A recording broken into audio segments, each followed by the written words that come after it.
제가 지난주에는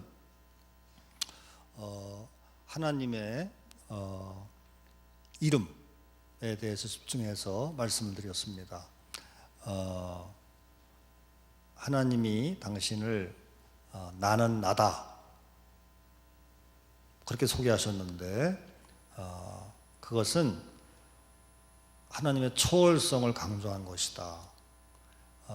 사람들이 쉽게 하나님을 조작해서 또는 자기 멋대로 자기의 구미에 맞도록 하나님의 이름을 만들고 하나님의 속성을 만들고 우상을 만들기 때문에 하나님께서 나는 너희들이 규정할 수 없는 존재다.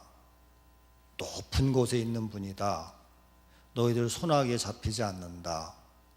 나는 나다. 그렇게 하나님이 스스로 초월성을 강조하신 것이다. 그렇게 말씀을 드렸습니다.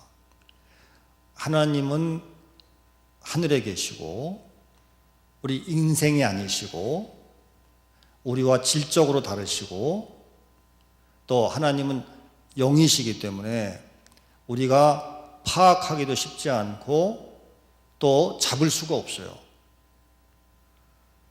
이게 하나님이다 그럼 하나님은 빠져나가고 저게 하나님이다 그럼 하나님이 그보다 광대하시기 때문에 우리는 항상 부분적인 것밖에 잡을 수가 없어요. 그러면 하나님은 어떻게 알 수 있는 거냐?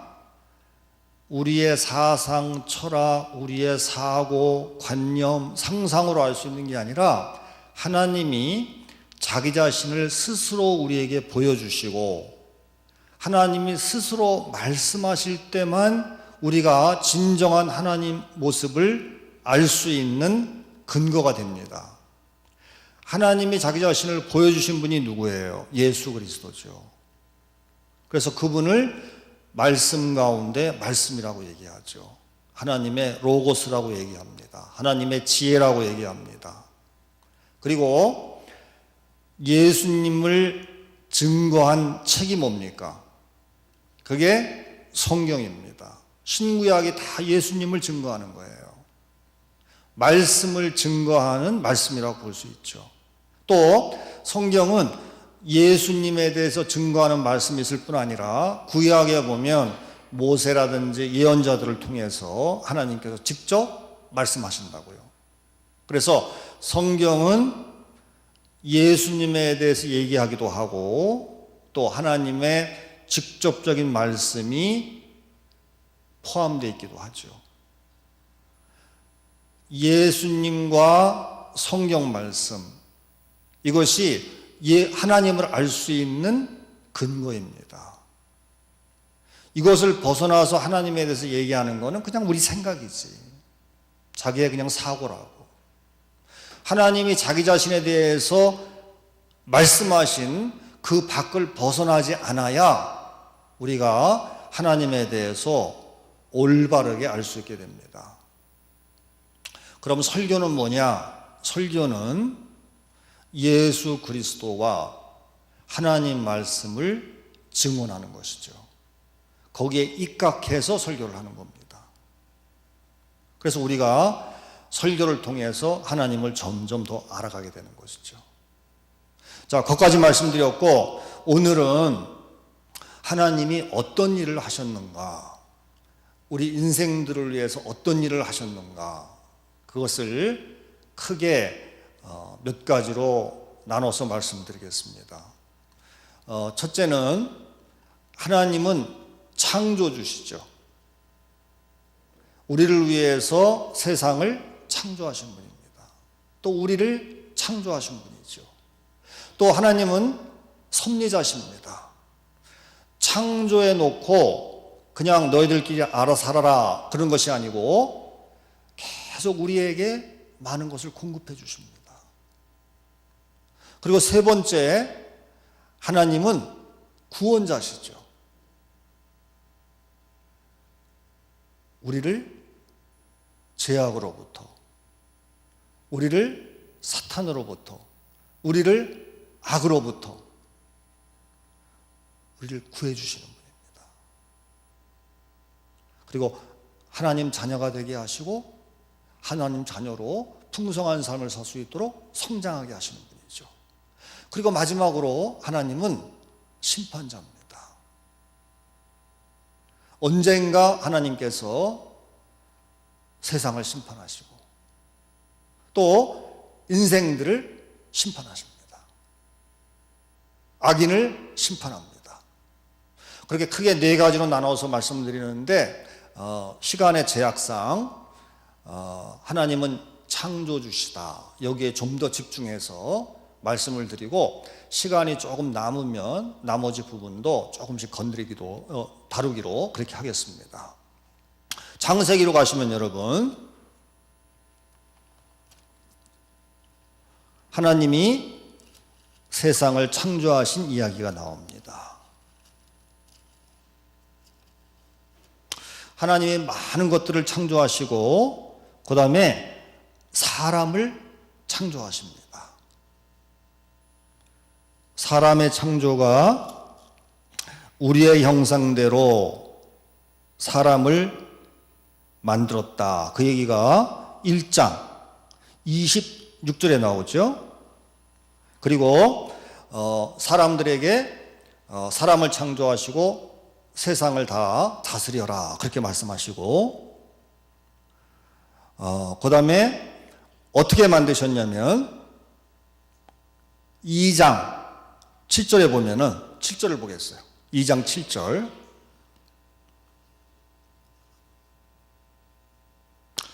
다 같이 한번 읽어볼까요? 여호와 하나님이 땅의 흙으로 사람을 지으시고 생기를 그 코에 불어넣으시니 사람이 생명이 되니라. 자, 하나님이 사람을 흙으로 만드셨다고 그랬어요. 영어로 보면은 더스트입니다. 그러니까 흙먼지 또는 티끌 그렇게 성경 다른 곳에 그렇게 기록되어 있습니다. 주로 티끌 이렇게 기록되어 있죠. 더스트라고 하는 것은 그냥 먼지입니다. 하나님께서 그 그라운드 이 땅에서 먼지를 취해서 티끌을 취해서 사람을 만드신 겁니다. 자, 사람은 티끌같이 보잘것없는 존재입니다. 약한 존재예요. 이 약한 존재가 하나님의 호흡을 받을 때 살아있는 존재가 되는 겁니다. 생명이 된다고 하는 것은 살아있는 존재가 된 거죠. 사람은 과학자들에 의하면은 다양한 원소로 구성되어 있는데 그것이 사람이 죽을 때 화장을 해보면 몇 그램 되지 않는 거죠. 사람은 그렇게 티끌과 같은 존재죠. 저는 화장터에 가본 적이 몇 번 있습니다. 예배를 가서 드려준 적도 있는데 세상에 살 때 떵떵거리며 산 사람도 있고 세상에 살 때 아주 그냥 비참하게 아주 슬프게 산 사람도 있어요. 그러나 똑같습니다. 몇 그램으로 남는 거예요. 하나님이 우리를 티끌에서 만드셨기 때문에 사람이 티끌로 돌아가는 겁니다. 그런데 티끌과 같이 연약한 존재, 곧 부서지기 쉬운 존재, 상처받기 쉬운 존재, 불안한 존재, 죽음 앞에 취약한 존재, 언젠가는 세상의 모든 그 만남, 그리움, 사랑, 재산, 관계 그런 거를 다 놓고 떠나야 될 때가 있어요. 그리고 하나님이 우리를 원래 우리 그대로 만드신 대로 티끌로 돌아가야 할 때가 있다고. 안타깝지만 그럴 때가 있어요. 그런데 살아있을 때는 그렇게 티끌에 부족했던 우리 인간을 하나님의 형상으로 만들어 주시고 영화스럽게 만들어 주시고 천사보다 조금 못하게 만드시고 살아있는 동안에 온갖 기쁨을 다 만끽하게 만드시고 세상을 관리할 수 있는 그런 힘도 주시고 자기를 확장할 수 있는 힘도 주시고 또 우리는 특별히 기독교인으로서 하나님의 자녀가 되는 그런 아름다움을 주시고 우리 티끌과 같이 그렇게 연약한 존재들인데 어떻게 살아있는 존재가 되게 하셨느냐? 그거는 하나님의 호흡이 있을 때, 하나님과 관계를 맺고 있을 때, 비로소 우리가 티끌을 벗어나서, 우리가 물질을 벗어나서, 동물적인 단계를 벗어나서 비로소 살아있는 존재가 되는 거죠. 하나님과 관계를 맺고 있을 때, 하나님께서 호흡을 불어 넣어주셨을 때, 하나님의 말씀이 우리에게 있고 하나님의 성령이 우리에게 있고 하나님 사랑이 우리에게 있을 때만이 우리가 살아있는 존재란 말이에요. 하나님 말씀이 없고 하나님의 영이 없고 하나님과의 관계가 없으면 살아있으나 다 티끌이지, 다 죽어있는 존재죠. 하나님의 영이 없기 때문에 그냥 물질에 불과한 거라고. 그러나 하나님이 애당초에 우리를 창조하셨고 우리는 그의 피조물이기 때문에 하나님을 섬기는 마음, 하나님을 그리워하는 마음은 모든 사람들에게 이게 그 깊은 영혼에 이게 찍혀 있는 거예요. 그렇기 때문에 어떤 사람은 하늘에다 절도 하고 산에 가서 도도 닦고 종교란 걸 만들어 보기도 하고 다 방향이 잘못된 거지.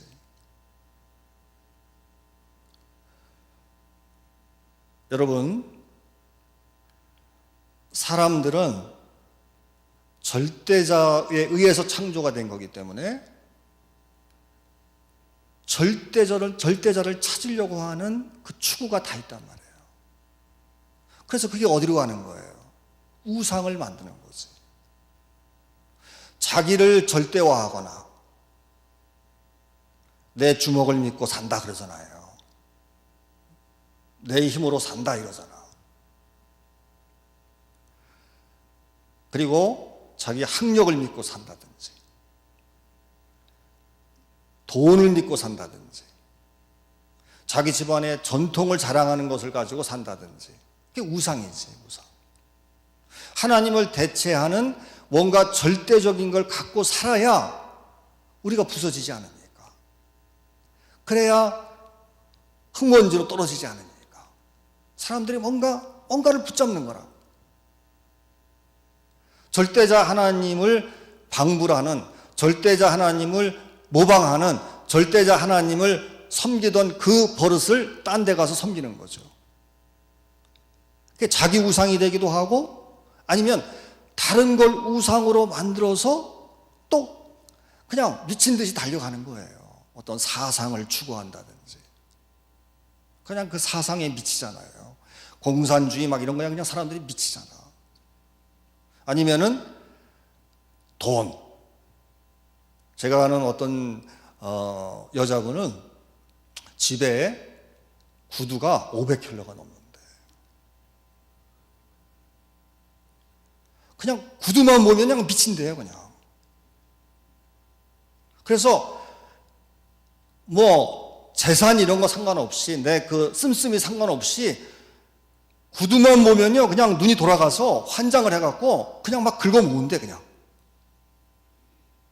그래서 그거 보는 재미로 사는 거예요. 미국에 있는 어떤 사람은 미국에서 공부할 때 친구 목사가 해준 얘기인데, 미국 사람인데 침례교 목사가 한 얘기인데, 자기 친척이 바비 인형이라는 거 있어요. 여러분 아시죠? 인형 가운데 왜 금발로 된 이렇게 그 바비 인형이 있거든요. 집안 전체가 다 바비 인형이래. 그래서 이 침례교 목사가 하는 얘기가 취미도 정도껏 해야지 그 정도 하면 병이다 이러더라고. 이게 정신병이다 이러더라고. 사람들이 미치는 게 있단 말이에요.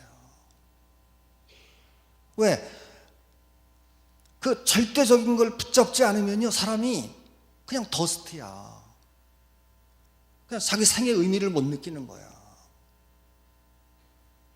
그냥 아무것도 아닌 거지. 그냥 먼지지. 그러니까 생의 의미를 붙잡으려고, 또 힘을 내려고 자기를 열광케 하는 뭔가를 막 붙잡고 막 미친 듯이 가는 거거든요. 그게 다 사실은 하나님 잃어버린 사람들이 우상을 만드는 거죠. 사람들이 다 절대자를 믿던 그 버릇이 남아있기 때문에, 그 습관이 남아있기 때문에, 자취가 남아있기 때문에 하나님 찾지 못한 사람들은 딴 데로 가서 자기 인생의 의미와 인생의 힘을 찾는 거예요.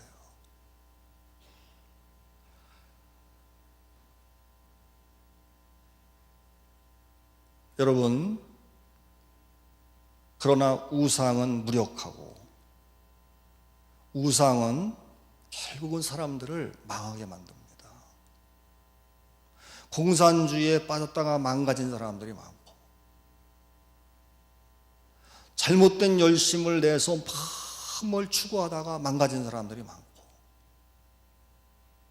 그러나 우리의 하나님은 사람을 죽음으로 몰아가는 분이 아니고 사람을 생명으로 인도하시는 분이죠.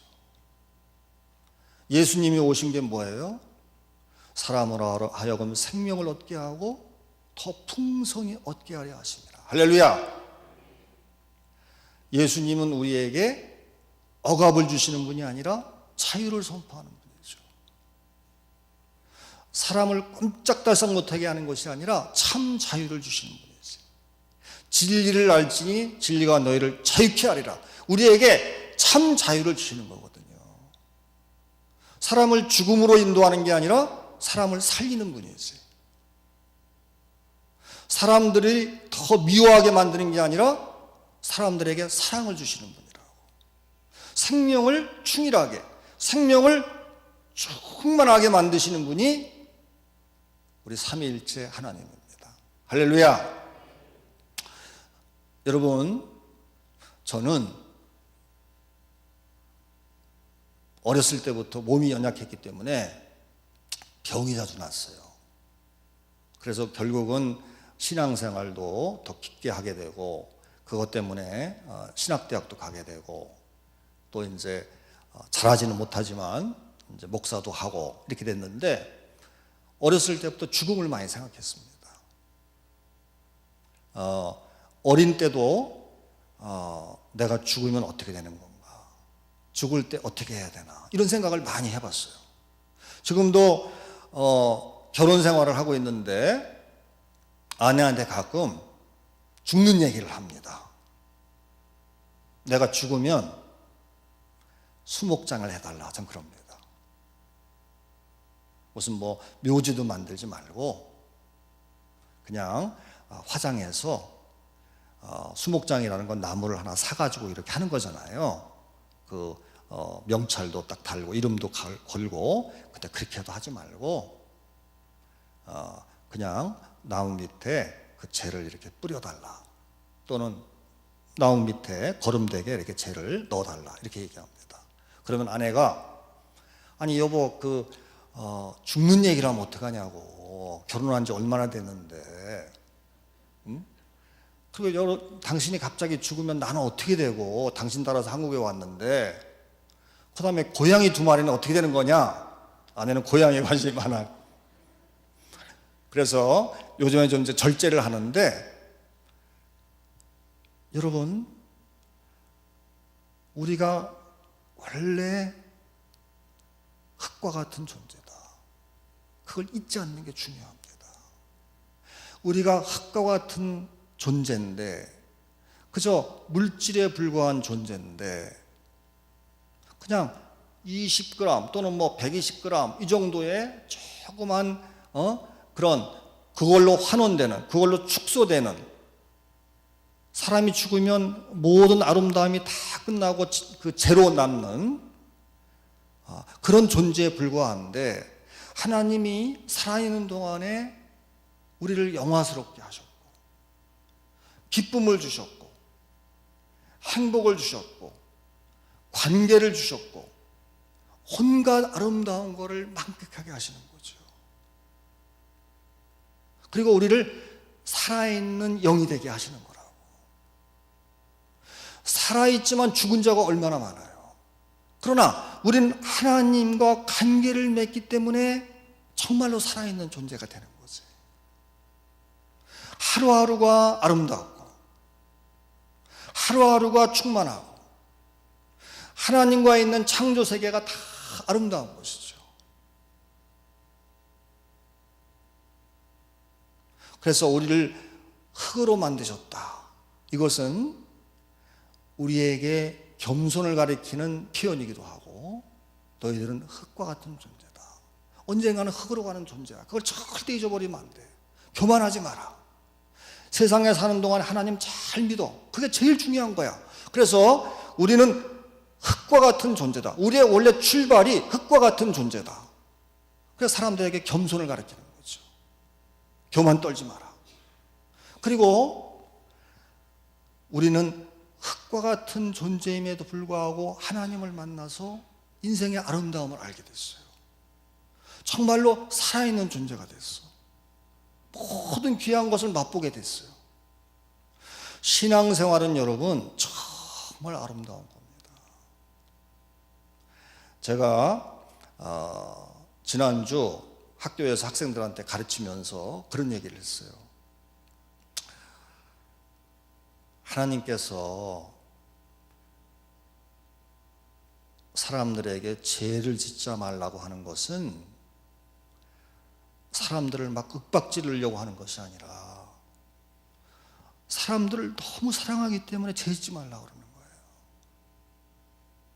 여러분, 세상에 사는 동안에 우리가 인생을 충만하게 살아야 되잖아요. 근데 죄를 짓게 되면 어떻게 돼? 삶에 혼란이 생겨요. 관계가 파열돼. 관계가 깨져. 인생을 낭비하게 돼.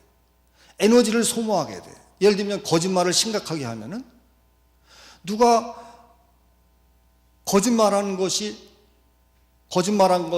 발견할까 봐 어떻게 돼요? 가슴이 두근두근거리고 사람 앞에 나가기도 힘들고, 또 거짓말을 포장하기 위해서 또 다른 거짓말을 만들어내야 되고, 그거 소문 날까 봐 또 두려워하게 되고, 소문 내는 사람도 쫓아다녀야 되고, 소문 내는 사람하고 또 싸워야 되고, 그 인생을 낭비한단 말이에요.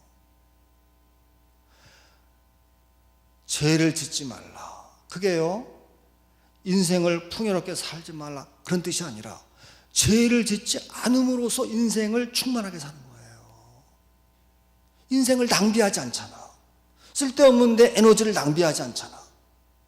그냥 하나님이 창조한 그 설계도에 따라서 인생을 충만하게 사는 거죠. 잘못됐는데 내 시간과 에너지를 낭비하지 않고. 할렐루야. 여러분, 우리는 먼지와 같은 존재인데 언젠가는 또 다 먼지로 돌아갈 건데, 하나님이 우리를 사랑하셔서 하나님 자녀가 되게 하셔서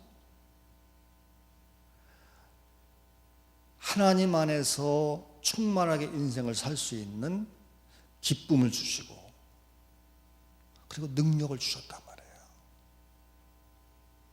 이게 신앙생활의 참 큰 아름다움입니다. 여러분, 하나님 없는 사람들은 어떻게 될까?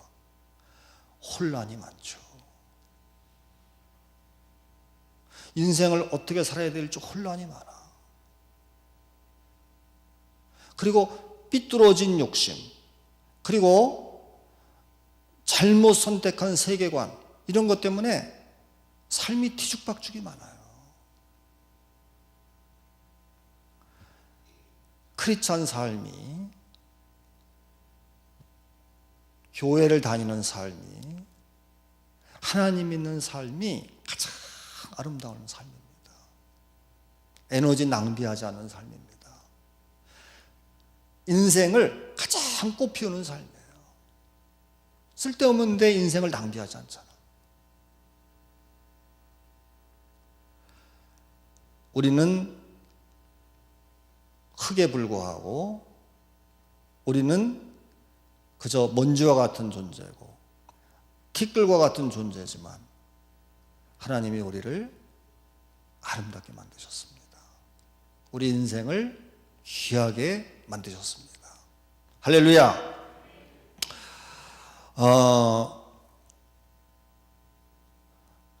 하나님이 창조주다.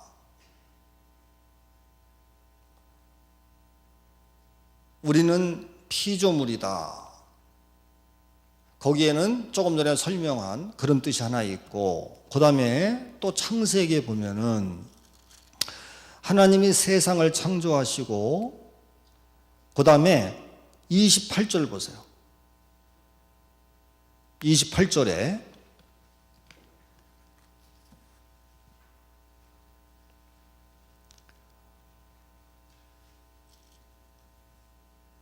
다 같이 한번 읽어볼까요? 1장 28절에 하나님이 그들에게 복을 주시며 하나님이 그들에게 이르시되 생육하고 번성하여 땅에 충만하라. 땅을 정복하라. 바다의 물고기와 하늘의 새와 땅에 움직이는 모든 생물을 다스리라 하시니라. 이렇게 말씀하셨는데 이것만 말씀드리고 말씀을 마치겠습니다. 저는요, 이 중국에서, 주로 중국에서 오는 이 미세먼지, 그것 때문에 좀 고통이 심해요. 제가 눈이 민감하고 피부가 민감하고 좀 알러지성을 앓는데 그냥 몸이 딱 그렇습니다. 그래서 굉장히 이제 공기 때문에 조심을 하게 되는데, 여러분, 지금 전 세계적으로 글로벌 워밍 그래갖고 온난화가 진행되고, 그 다음에 미세먼지로 고통받는 나라들이 중국, 한국뿐 아니라 뭐 방글라데시, 인도, 여러 나라들이 고생을 하고 있습니다. 이 세상이 하나님의 창조 세계거든요. 하나님이 만든 세계거든. 그리고 하나님이 사람들을 창조의 정점으로, 창조의 꽃으로 이렇게 만들어 주신 다음에 사람들에게 뭐라고 당부하신 거예요? 뭐라고 명령하신 거야? 잘 다스려라. 이렇게 말씀하셨거든요. 잘 다스려라. 이 세상을 주시고 이 우주를 우리에게 주시고는 잘 관리해라, 그런 뜻입니다. 제가 영국에 있을 때 영국에 살았던 기쁨 가운데 하나는, 제가 조그만 집에 1층에 새를 들어서 살고 있었는데, 영국 집들은요 다 정원이 있어요. 그 아파트 같은 데 사는 사람들은 많지가 않고, 도시에 사는 사람 그 정도만 좀 아파트에 살고, 나머지 일반 집들은요 다 정원이 있습니다. 앞에 정원이 크면 뒤에 정원이 조그맣고, 앞에 정원이 조그마면 뒤에 정원이 엄청나게 큽니다. 정원들을 다 갖고 있어요. 그래서 그런 방치되어 있는 정원, 그런데 우연히 가게 돼갖고 정원을 한번 만들어 봤어요. 영국은 정원 문화가 잘 발전되어 있거든요. 그래서 다른 데 가서 구경도 하고 책도 보고 이러면서 꽃을 심고, 이런 것이 큰 기쁨이었어요.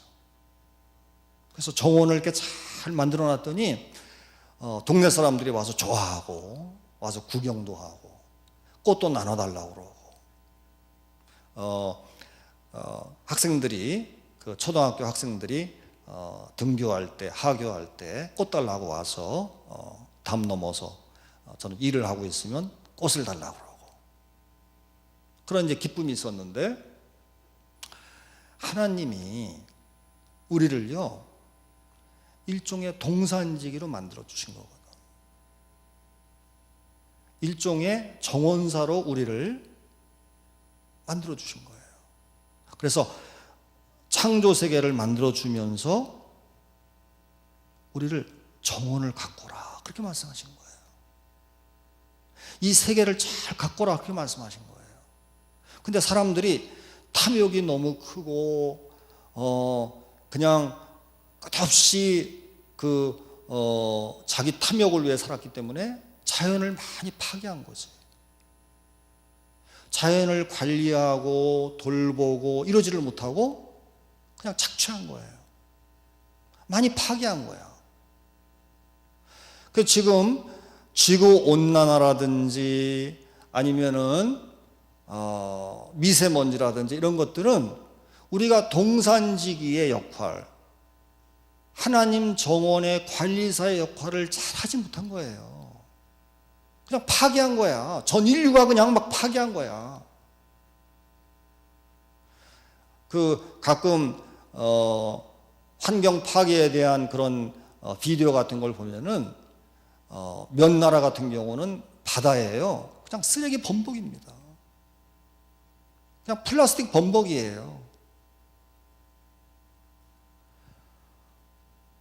우리가 하나님이 주신 정원, 이 전 세계가 하나님이 주신 정원이거든요. 얼마나 아름다운 창조 세계냐고.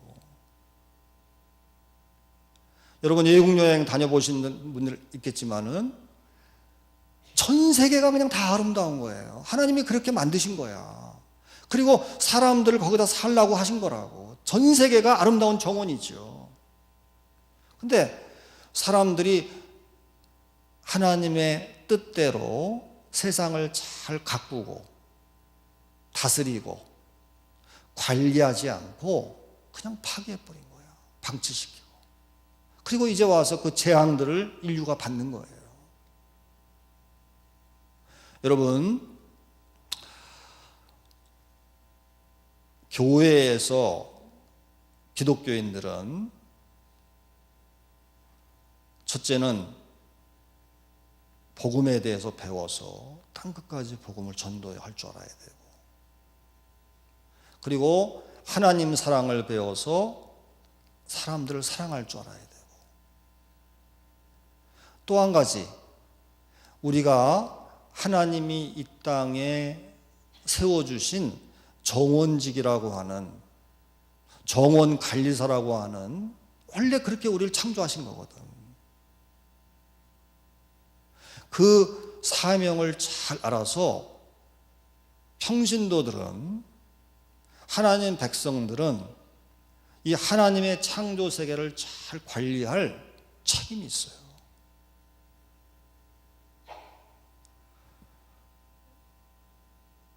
평신도들이 이 세상에 나가서 해야 될 일이 뭐라고요? 전도, 그리고 사랑의 사역, 그리고 창조 세계를 잘 보존하는 겁니다. 이게 하나님이 우리에게 주신 정원이거든. 특별히 그 글로벌 워밍 때문에 지구 온난화 문제 때문에 앞으로 인류가 가지고 있는 시한이 30년이다. 지금 이 속도로 나가면은 지구의 미래는 전혀 보장할 수 없는 거죠. 우리 자녀들의 미래는 전혀 보장할 수 없는 겁니다. 미세먼지, 저는 이런 생각합니다. 저는 죽음을 자주 생각하고 이랬기 때문에 나는 죽어도 좋다. 난 지금 하나님께 불려가도 괜찮아. 이미 세상에서 하나님 잘 믿었고 목회도 해봤고 또 공부도 해볼 만큼 해봤고, 그래서 나는 물론 아내가 있고 고양이가 있는데 하여튼 하나님 지금 데려가도 나는 크게 후회는 안 하겠다, 아쉬움은 없겠다, 이런 생각이 들어요. 그러나 자녀들은 어떻게 할 거냐 말이야. 우리의 자녀들은 어떻게 할 거냐고.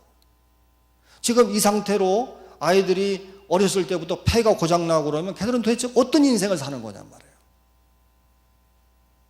이것은 단지 한 사람만의 책임도 아니지만은 전 세계적으로 기독교인들이 전 세계 인구의 30%입니다. 70억 인구 가운데 기독교인이 30%예요.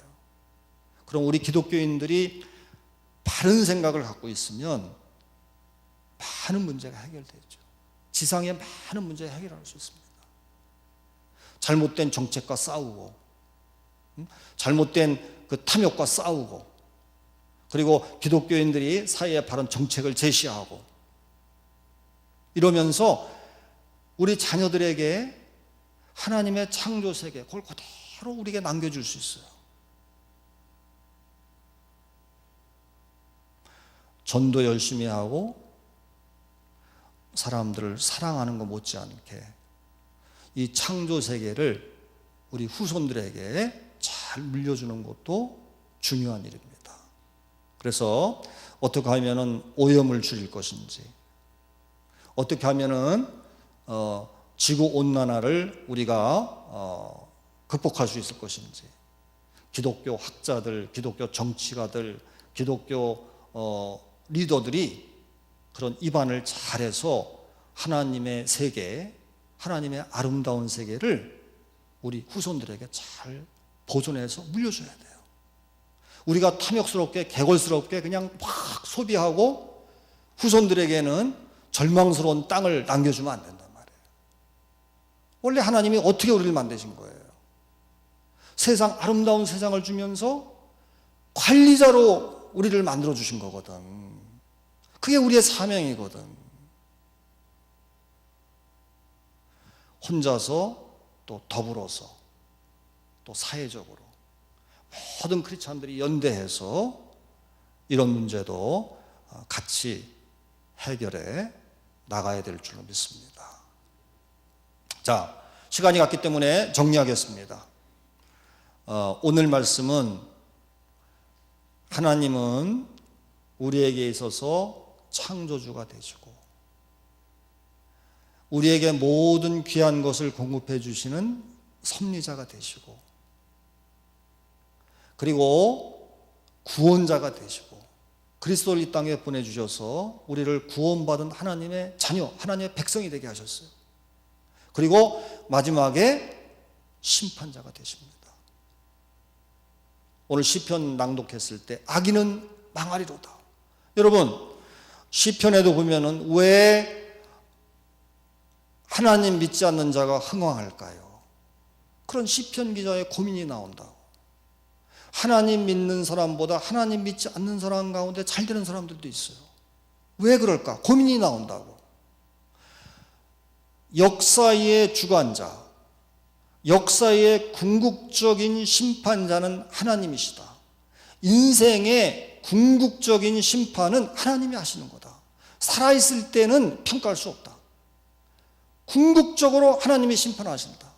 그리고 전 세계도 궁극적으로 하나님이 심판하신다.